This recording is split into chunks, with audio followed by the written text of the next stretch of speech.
avocados have in common? There's always something green. I'm Skylar, and today I'm going to teach you how to make guac that rocks. First, we'll go over our ingredients and supplies. Our first ingredient is avocados. Our second is onion. Third is our lemon juice. Our fourth is our seasoned salt. Fifth, mayo. And sixth, garlic powder. Next, we'll go over our supplies.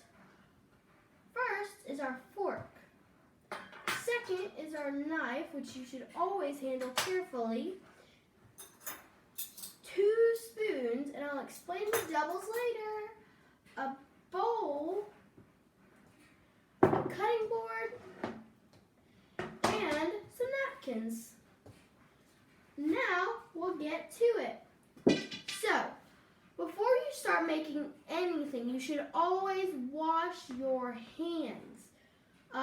If you don't want to wash your hands, which is kind of gross, but you could also wear gloves. So, now we'll get started. First, we'll take our avocado and our knife. And we're going to cut it vertically.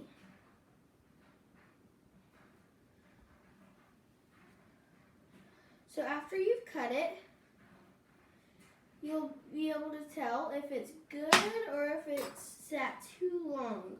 Sometimes you can tell by how mushy it is. This one is just right. So sometimes avocados, actually, they don't work as well as you want them to because of the fact that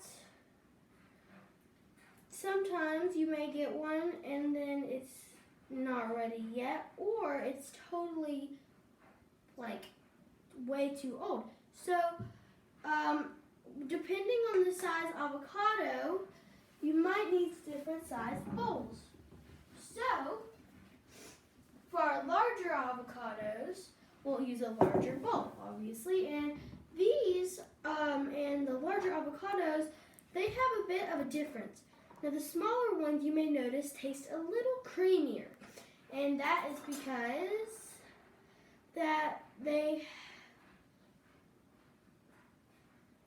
are more likely used for guacamole because they're creamier. And so you can also use the larger ones, but they're more likely used in cutting up in salads.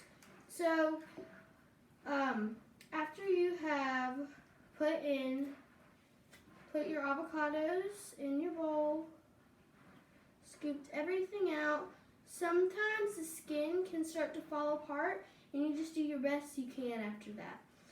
So the reason I don't use measurements with this is that there's always ways you can make a recipe your own, as in adding different ingredients or using different things, and it can always lead to making it better and possibly worse.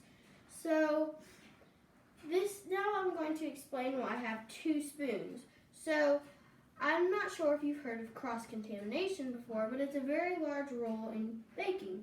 So cross-contamination is where you mix 2 things. Like if you used 1 spoon to scoop out the avocado insides, and you use the same spoon for scooping out your mayonnaise from the jar, that's called cross-contamination, because you'll most likely get avocado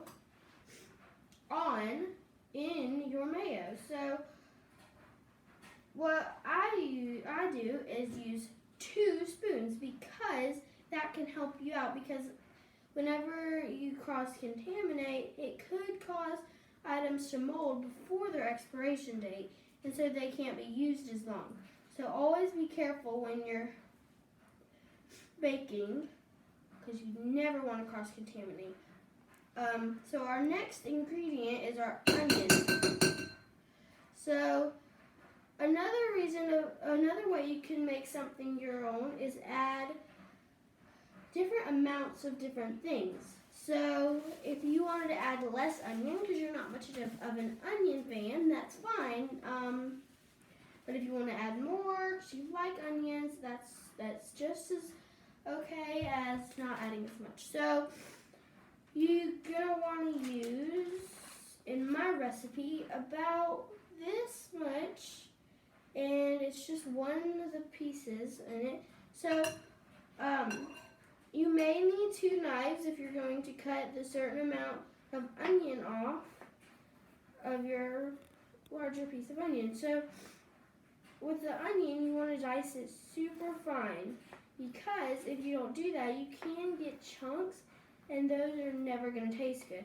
So what I do is cut it into strips and then dice it, because that just seems easier to me. And you always want to be careful when using your knife, because you don't want to cut your finger. So then, after you've diced your onion, you're going to add in your lemon juice. So with your lemon juice, you're going to want to cut it horizontally. And we cut the avocado vertically, but now it's time to cut horizontally. So after you've diced your onion,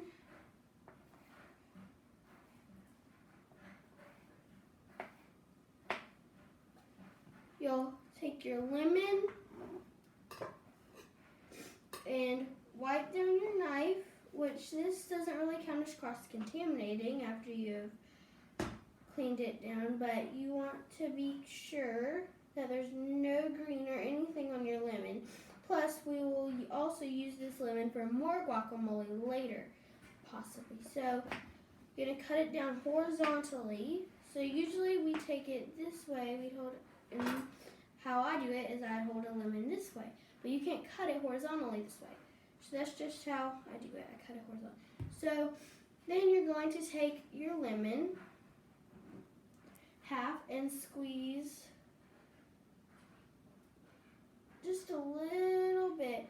But the reason for using a lemon in here is so that it doesn't turn brown as quickly. So it turns brown because it's sitting and it has all that air getting into it, and when it turns brown it looks nasty and nobody really wants to eat it after that.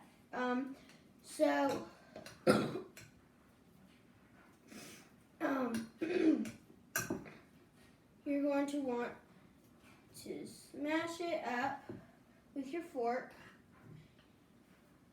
and whenever you've added your lemon juice and your onion, and sometimes you can forget an ingredient, and I've done that before making guacamole, but it still tastes about the same, just missing one small thing. So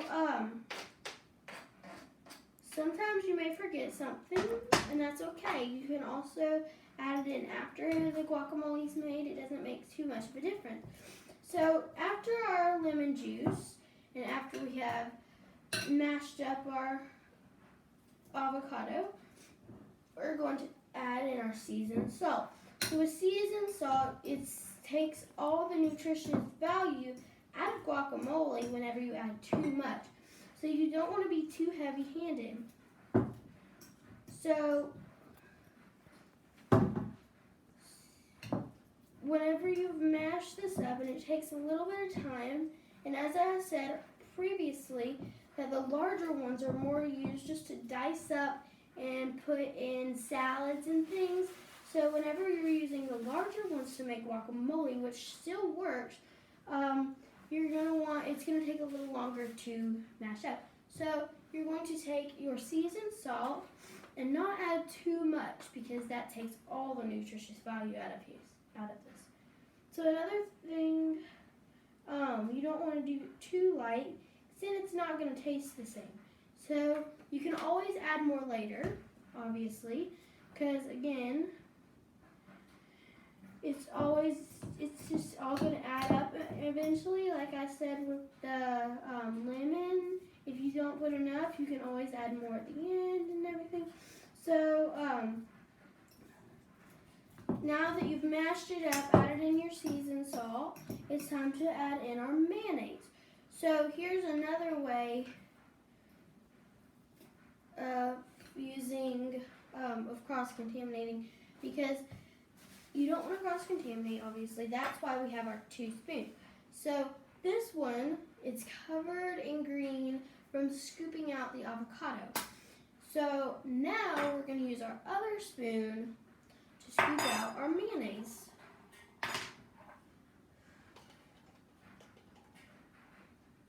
So you're going to need about that much. Okay, and then after you've added that in, you'll stir it up